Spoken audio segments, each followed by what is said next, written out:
November 12, 1942. Richmond, California. A complete cargo vessel, 441 feet long and weighing 28,490,000 pounds, stood ready to slide into San Francisco Bay through the gates of Permanente Metals Corporation, Yard No. 2. The ship had been assembled in just 4 days, 15 hours and 29 minutes.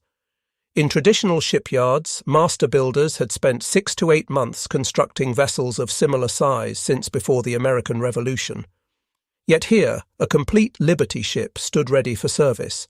Over 1,000 workers stepped back from the hull of the SS Robert E. Peary.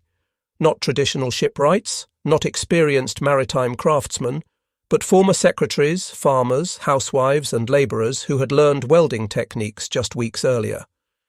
The crowd of officials, journalists and competing shipyard owners had gathered to witness a moment that would trigger a profound transformation in industrial production, a systematic revolution through American manufacturing innovation that would echo across decades.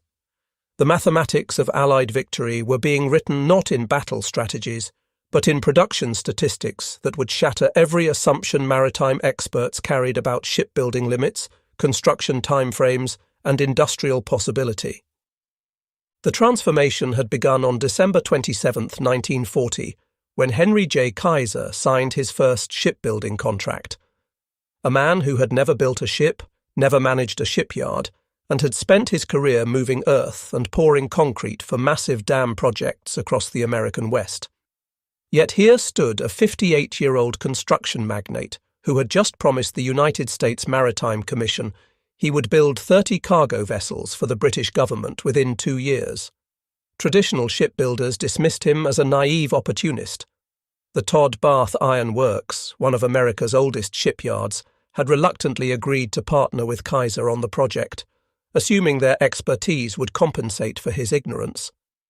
What none of them understood was that Kaiser's lack of shipbuilding experience would become his greatest advantage. Among those watching was William Francis Gibbs, America's most respected naval architect, whose firm Gibbs and Cox had created the Liberty ship plans based on British designs. He had designed more ships than Kaiser had probably seen. The journey from skepticism to revolution began in the planning offices of Todd Shipyards in New York. As Kaiser and his engineers examined traditional shipbuilding procedures in early 1941, they recognized immediately that conventional methods would never meet wartime demands. Kaiser's chief engineer, Clay Bedford, had visited a Ford Motor Company assembly line in Detroit just weeks before. Bedford had watched automobile chassis moving down production lines, with workers installing prefabricated components at each station. He had returned to California convinced that ships could be built the same way. The traditional shipbuilders considered this comparison absurd. The first real shock came with Kaiser's proposal to eliminate riveting entirely. Traditional ship construction relied on rivets, heated metal pins that were hammered through overlapping steel plates to join them together. A skilled riveting crew, working with perfect coordination, could install perhaps 100 rivets per day. Each Liberty ship required approximately 1 million rivets if built conventionally. Kaiser proposed using electric arc welding instead, a technique he had mastered building pipelines across the American West. Vice Admiral Emory Land, chairman of the United States Maritime Commission, examined Kaiser's proposal with deep skepticism. His private correspondence, preserved in the National Archives, revealed the maritime establishment's reaction. Welding has never been proven reliable for hull construction at this scale.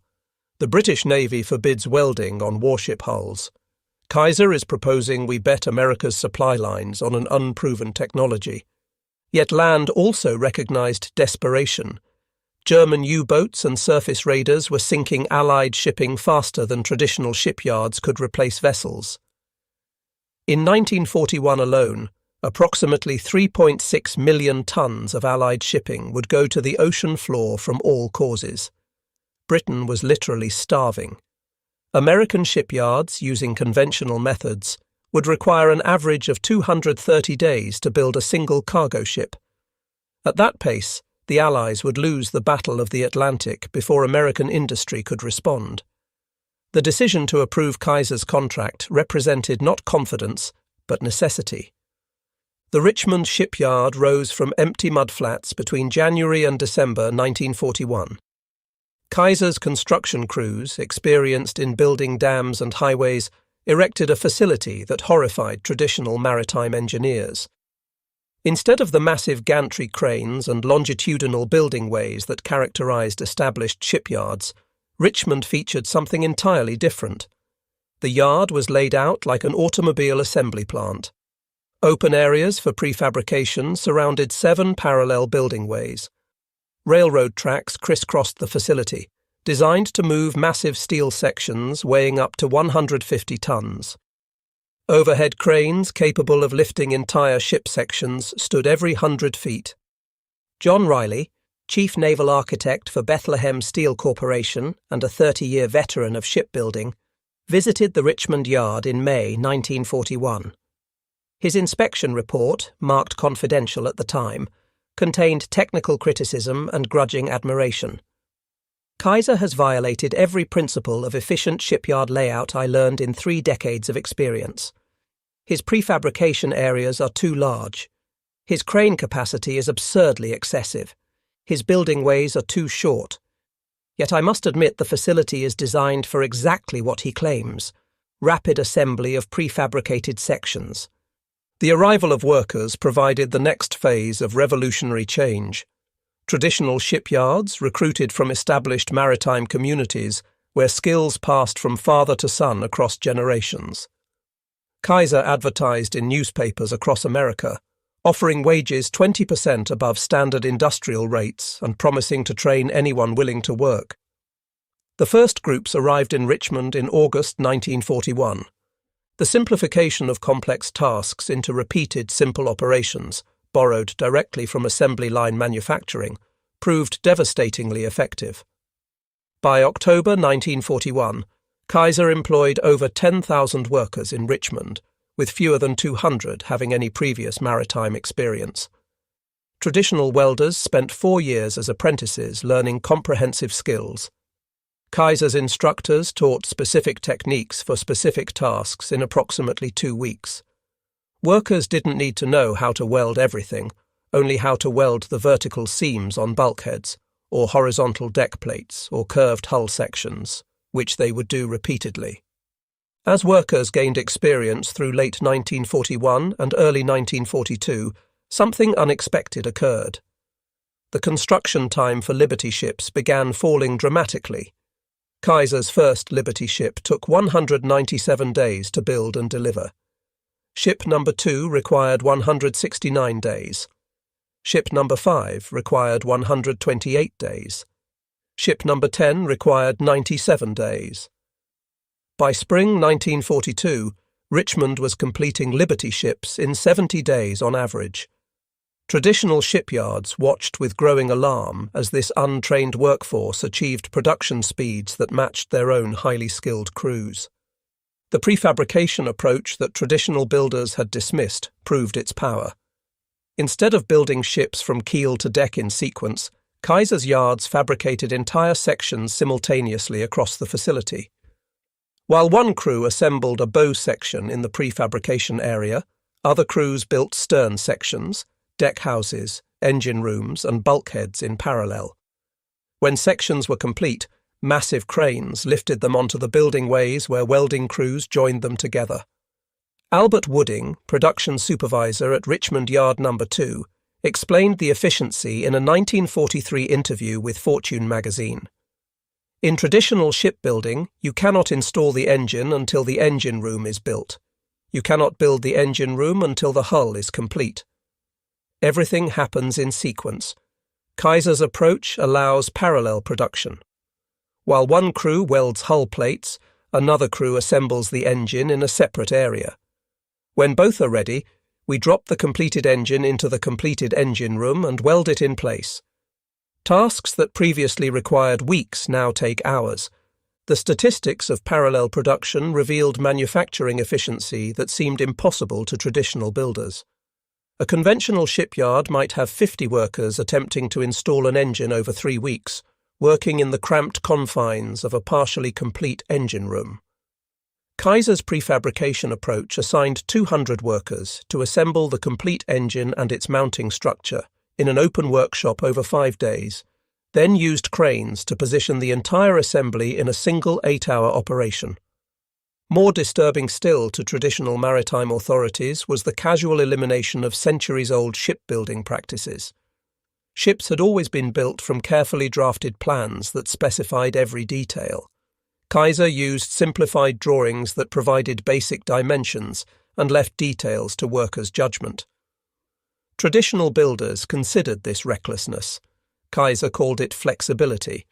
Vice Admiral Howard Vickery, vice chairman of the Maritime Commission and a career naval officer, initially fought against Kaiser's simplified specifications. His transformation from skeptic to supporter, documented in commission meeting minutes, illustrated the power of results over theory. In January 1942, I opposed Kaiser's request to reduce drawing specifications. Ships are not automobiles. Maritime construction requires precision. But by March, Kaiser's yards were outproducing our traditional contractors by 40%. By June, the gap had widened to 70%. I learned that perfection is the enemy of sufficient. Kaiser's ships were not beautiful. They were adequate, and adequate ships delivered more cargo than perfect ships still under construction.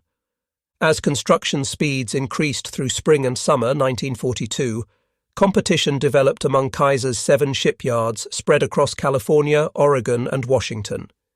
His son Edgar, who served as vice president and general manager overseeing all Kaiser shipyards with particular focus on the 3 Pacific Northwest facilities, managed the Oregon Shipbuilding Corporation in Portland. Clay Bedford oversaw the Richmond yards in California. The 2 men, both driving and ambitious, began an informal contest to see whose facility could build ships faster. The race between Richmond and Portland became a public spectacle through fall 1942. Newspapers published updates like sports scores. Competition records fell repeatedly until Oregon Shipbuilding built the Joseph N. Teal in just 10 days in September 1942.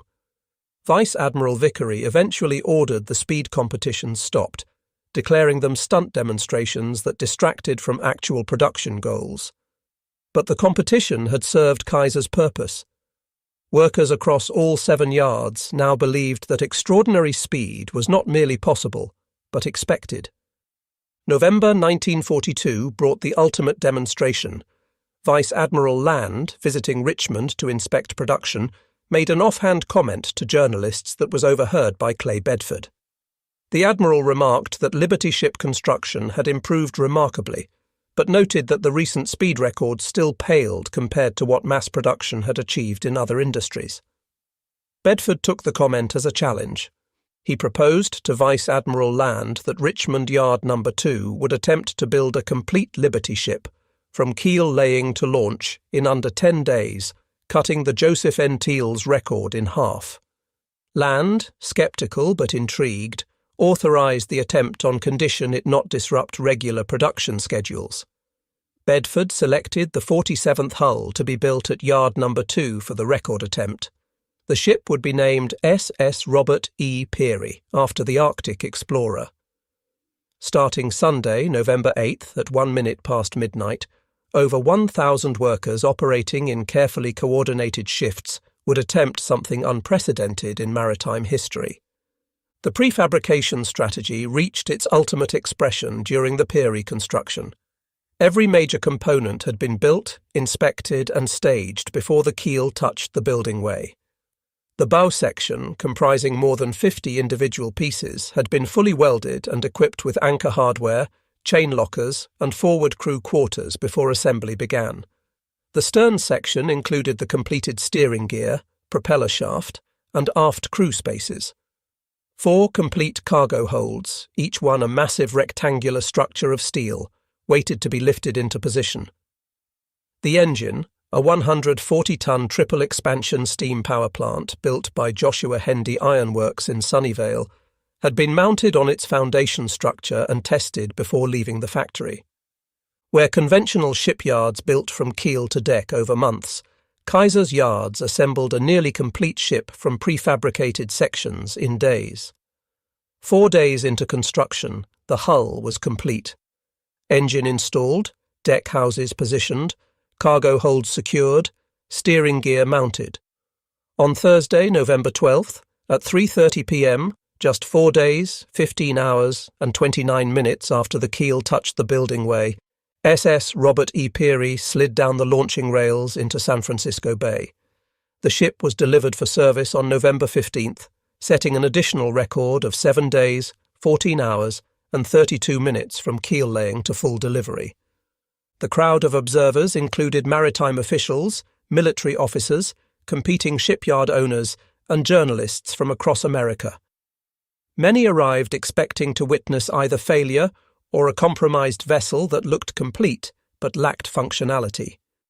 What they saw instead was a fully operational ship that required only minor fitting out before entering service. Vice Admiral Land, present for the launching, made brief remarks that were recorded by newsreel cameras. His words captured the maritime establishment's forced recognition that everything had changed. 6 months ago, I would have called this impossible. Traditional shipbuilding wisdom, accumulated over 3,000 years, said you cannot build a proper ship in 5 days. Henry Kaiser has made traditional wisdom obsolete. The United States Maritime Commission will now require all contracted shipyards to adopt these methods. The psychological impact on traditional shipbuilders was profound and immediate. The same yards that had dismissed Kaiser as an ignorant outsider just 18 months earlier now sent engineers to study his approaches. The president of New York Shipbuilding Corporation, one of America's oldest and most prestigious yards, visited Richmond in December 1942. His confidential report to his board of directors revealed complete ideological collapse regarding traditional approaches.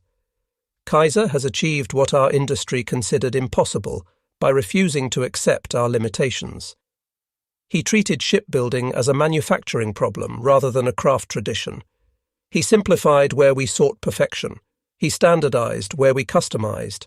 He trained masses of unskilled workers where we cultivated generational expertise. The result is ships built in 1/10 the time at 2/3 the cost.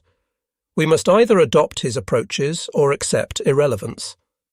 By early 1943, Kaiser's influence had transformed American maritime production. 18 shipyards across the country were building Liberty ships using prefabrication and welding. Average construction time had fallen from 230 days initially to just 42 days by mid-1943. The United States was launching 3 Liberty ships daily, more tonnage than German submarines could sink. But perhaps the most devastating challenge to traditional maritime authority came from the quality of Kaiser's workforce. The tens of thousands of women, minorities, and untrained workers who had built these ships represented a direct refutation of the old guild system that had dominated shipbuilding for centuries. At peak production in 1944, Kaiser's 7 yards employed approximately 196,000 workers. Of these, over 40,000 were women, representing a remarkable percentage of female industrial workers. By mid-1944, women comprised 27% of Richmond's production workforce. The 3 Northwest Kaiser yards alone employed over 31,000 women by 1944. African American workers numbered in the tens of thousands, employed in skilled positions including welding, fitting, crane operation, and even supervisory roles, a level of workplace integration unusual for 1940s America. The democratization of skilled work that Kaiser enabled carried implications far beyond wartime production. By proving that complex manufacturing could be performed by trained workers rather than requiring generational craft expertise, Kaiser's shipyards challenged fundamental assumptions about labor, skill, and industrial organization. Christmas 1943 provided another powerful demonstration of Kaiser's transformed industrial culture. While traditional shipyards observed the holiday with 1 or 2 days off, Kaiser's facilities maintained production schedules. But rather than simply demanding work, Kaiser's organization provided Christmas celebrations that acknowledged workers' sacrifices. At the Richmond yards, management arranged for Christmas dinner to be served in the facility cafeterias, with turkey, ham, and all traditional accompaniments provided free to workers on shift. Local churches sent carolers. The Richmond Municipal Band performed. Kaiser himself visited the yards, shaking hands with workers and personally thanking them for their service.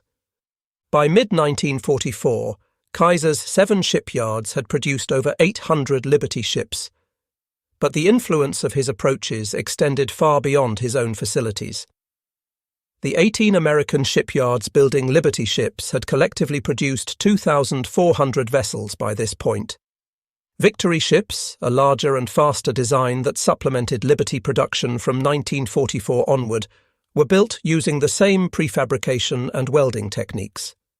The total American maritime production between 1941 and 1945 exceeded 5,500 vessels, representing approximately 53 million tons of shipping. The scale of production was staggering to contemporary observers and remains impressive by modern standards. Commander Joseph Kenworthy of the Royal Navy, assigned to the British Admiralty delegation in Washington, watched American production with admiration and envy. His official reports to the Admiralty, declassified in the 1980s, captured the British perspective on American industrial dominance. The United States is building merchant shipping at a rate that exceeds the combined capacity of the rest of the world. Kaiser alone produces more tonnage monthly than the entire British shipbuilding industry. The approaches are crude by Admiralty standards. The ships are inelegant. But they float, they carry cargo, and there are thousands of them. The Royal Navy built the finest warships in the world, using traditional craftsmanship requiring years per vessel. The Americans build adequate ships in weeks. Adequate multiplied by thousands defeats perfection multiplied by dozens. But perhaps the most remarkable aspect of Kaiser's transformation was what happened after the war ended.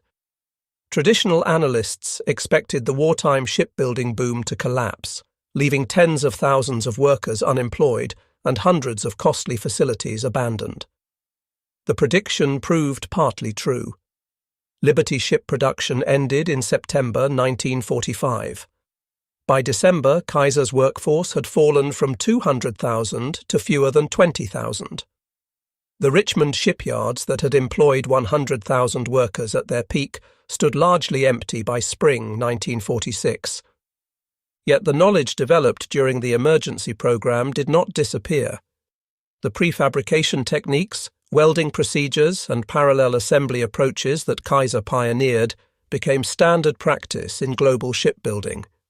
When Japan and South Korea rebuilt their maritime industries in the 1950s and 1960s, they studied Kaiser's Liberty ship program and adopted his approaches as the foundation of their yards.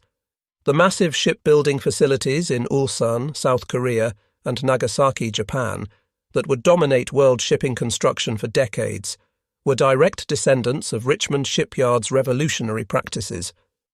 John Bunker, professor of maritime history at the State University of New York Maritime College, summarized Kaiser's lasting influence in his definitive study published in 1972. Kaiser entered shipbuilding as an outsider, ignorant of maritime tradition, unconstrained by conventional wisdom, and willing to apply manufacturing principles that the established industry considered inappropriate for ship construction. In 36 months, he built more ships than had been constructed in America during the entire previous century.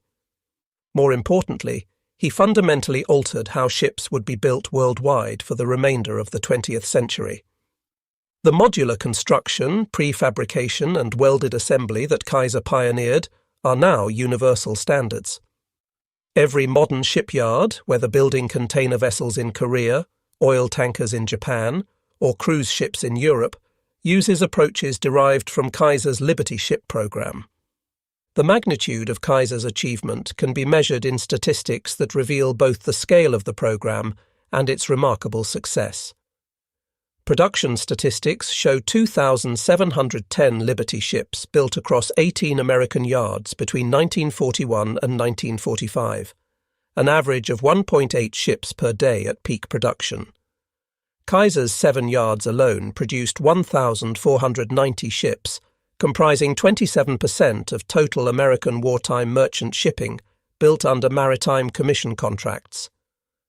Construction time fell from an average of 230 days for the first Liberty ships in 1941 to 42 days by 1943, with the record holder Robert E. Peary requiring just 4 days and 15 hours from keel laying to launch. Labour efficiency improved dramatically as workers gained experience. The first Liberty ships required approximately 1.1 million worker hours to complete. By 1943, average worker hours had fallen to approximately 486,000 per ship. Kaiser's most efficient yards, Richmond numbers 2 and 3, achieved construction in as few as 350,000 worker hours by utilising 3-shift, 24-hour production schedules and maximising prefabrication. Cost efficiency matched schedule improvements. The first Liberty ships cost approximately $1.75 to $2.0 million each. By 1943, costs had fallen to $1.8 million despite rising wages and material prices, reflecting improved efficiency and learning curve effects. Each Liberty ship displaced 14,245 tons fully loaded and could carry 10,800 tons of cargo. The vessels could transport 2,840 jeeps, 440 tanks, or 230 million rounds of ammunition in a single voyage. Powered by triple expansion steam engines that were deliberately old-fashioned but reliable and easy to manufacture, the ships achieved speeds of 11 knots, adequate for convoy operations. Training efficiency proved equally remarkable. Kaiser's schools trained workers in specific tasks in an average of 2 weeks. The fastest training produced productive spot welders in just 10 days. More complex positions like crane operators or ship fitters required 4 to 6 weeks of training. This compared to traditional maritime apprenticeships lasting 4 years for basic competency and 10 years for master craftsman status. The key difference was specialization versus comprehensive training. Traditional apprentices learned all aspects of shipbuilding. Kaiser's workers mastered specific, repeatable tasks that they would perform hundreds of times. The battle casualty rates among Liberty ships demonstrated their effectiveness despite skepticism about rapid construction approaches. Of 2,710 Liberty ships built, approximately 200 were lost to enemy action, a loss rate of 7.4%. This compared favourably with pre-war merchant shipping loss rates and proved that welded construction, while initially suspect, produced seaworthy vessels. Some ships experienced structural failures due to welding defects. 3 Liberty ships broke completely in half due to brittle fracture problems, representing 0.11% of production. Nearly 1,500 instances of significant brittle fractures occurred across the Liberty fleet, but catastrophic complete breaks were rare. These failures led to improved welding procedures and steel specifications that eliminated the problem by 1944. Longevity statistics provided the ultimate vindication of Kaiser's construction approaches. Liberty ships, designed as emergency vessels with expected service lives of 5 years, proved remarkably durable. Many remained in service for decades after the war. The SS John W. Brown, built in 1942, remains operational as a museum ship in Baltimore as of 2024, 82 years after construction. The SS Jeremiah O'Brien, also built in 1942, is preserved in San Francisco and participated in the 50th anniversary commemoration of D-Day in 1994, actually sailing to Normandy under its own power after 50 years of existence. A third Liberty ship, SS Hellas Liberty, serves as a static museum ship in Greece. Post-war careers of Liberty ships extended far beyond their designed lifespan. Of the approximately 2,510 Liberty ships that survived the war, Approximately 835 remained in commercial service through the 1960s. Many were sold to foreign shipping companies where they operated into the 1970s. The SS Albert M. Bow, the last Liberty ship built and delivered on October 30th, 1945, was not scrapped but converted. Sold in 1964 for $65,557, it became the fish cannery ship Star of Kodiak in 1965 and remains today as the landlocked headquarters of Trident Seafoods in Kodiak, Alaska, still in existence 8 decades after construction. The economic impact of the Liberty ship program extended across American industry. The massive steel requirements drove expansion of steel production capacity, particularly on the West Coast, where Kaiser built the Fontana steel mill specifically to supply his shipyards. This mill, completed in 1942, 5 months ahead of schedule, produced approximately 700,000 tons of steel annually and established California as a major steel-producing region for the first time. The magnesium required for incendiary bombs and aluminum for aircraft were produced in Kaiser plants built to support the integrated war production effort. Employment effects rippled through communities across California, Oregon, and Washington.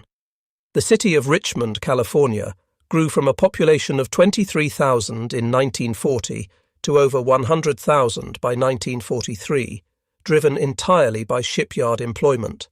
Kaiser built Vanport City in Oregon, which briefly became the state's second-largest city, with a population exceeding 40,000, all of whom worked in shipyards or supporting industries. These boom towns, while temporary, demonstrated the transformative effect of concentrated industrial investment. Healthcare innovation emerged as an unexpected legacy of Kaiser's shipbuilding program.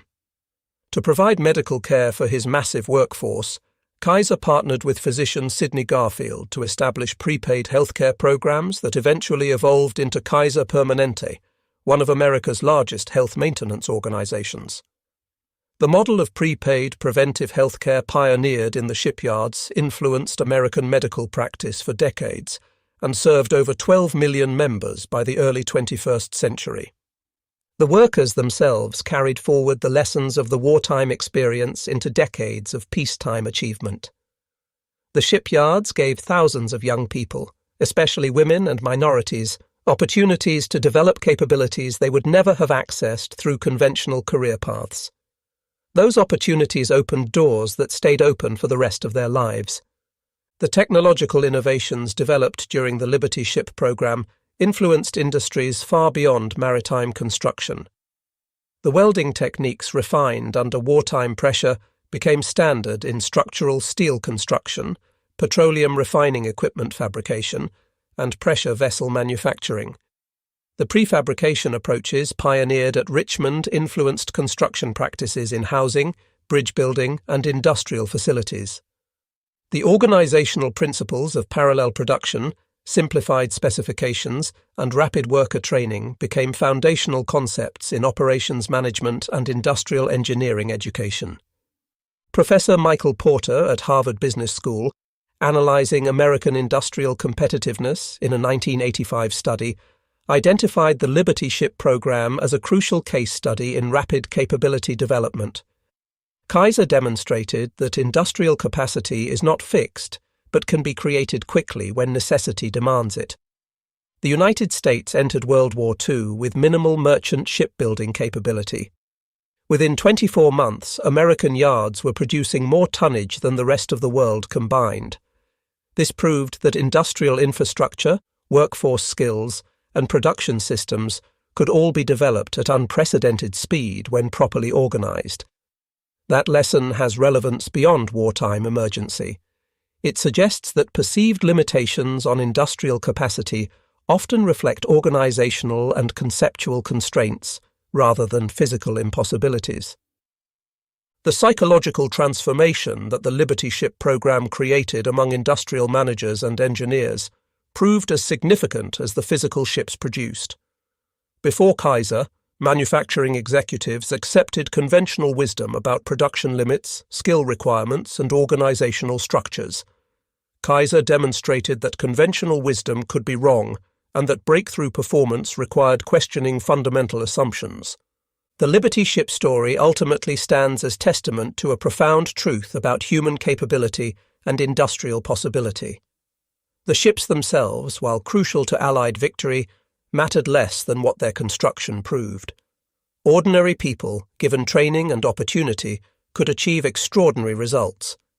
Complex products previously requiring years of craft tradition could be manufactured in weeks using systematized processes. Industries resistant to change for centuries could be revolutionized in months when necessity and innovation combined. Admiral Chester Nimitz, commander of the Pacific Fleet, reflected on the strategic impact of American maritime production in his post-war memoir published in 1960. "We fought across 5,000 miles of Pacific Ocean supplied by ships built faster than the enemy could sink them." Japan's military planners assumed American industrial capacity was impressive but finite. They believed that if they sank enough ships, eventually American logistics would collapse and we would be forced to negotiate. They failed to account for Henry Kaiser. By 1944, we were replacing shipping losses faster than they could inflict them. The mathematics of attrition favoured the side that could build 3 ships daily over the side that could sink 2 ships daily. Industrial capacity, not martial valour, determined the outcome. The Pacific War was won in the shipyards of Richmond, Portland, and Baltimore as much as on the beaches of Iwo Jima and Okinawa. In the end, Kaiser's greatest achievement was not the 1,490 ships his yards produced, but the transformation of what industries believed possible. The Robert E. Peary, built in less than 5 days, stood as tangible proof that tradition did not equal truth, that conventional wisdom could be questioned, and that revolutionary improvement required revolutionary approaches. The maritime establishment that dismissed Kaiser as an ignorant outsider in 1940 spent decades after 1945 studying and implementing his techniques. The young workers who learned to weld and fit and fabricate carried those skills and that confidence into peacetime careers that rebuilt America's post-war economy. The approaches pioneered under wartime emergency became peacetime standards that influenced manufacturing across industries and around the world. The story of how one civilian's approach made Liberty ships appear in days instead of months is ultimately a story of transformation through demonstration. It proves that the greatest revolutions often come from those unconstrained by tradition, that progress requires questioning accepted limits, and that human potential exceeds conventional expectations when properly organized and challenged. Kaiser's workers were not superior humans. They were ordinary people achieving extraordinary results because someone believed they could and organized systems that allowed them to prove it. That lesson, demonstrated in the shipyards of Richmond and validated by 2,710 completed vessels, remains relevant wherever industries face challenges that conventional wisdom claims impossible. The Liberty ships are mostly gone now, scrapped decades ago or resting on ocean floors. But the revolution they represented endures in every modern shipyard, in every manufacturing facility that uses prefabrication, in every training program that teaches specific skills quickly rather than broad expertise slowly, and in every manager who questions whether impossible truly means impossible or simply means nobody has figured out how yet.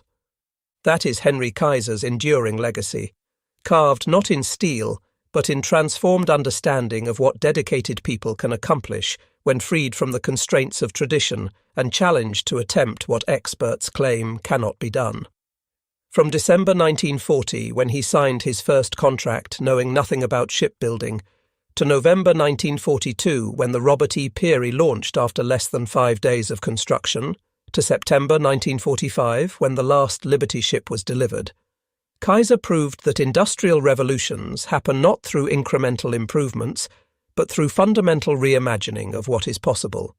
The 2,710 Liberty ships built between 1941 and 1945 carried more than cargo across oceans.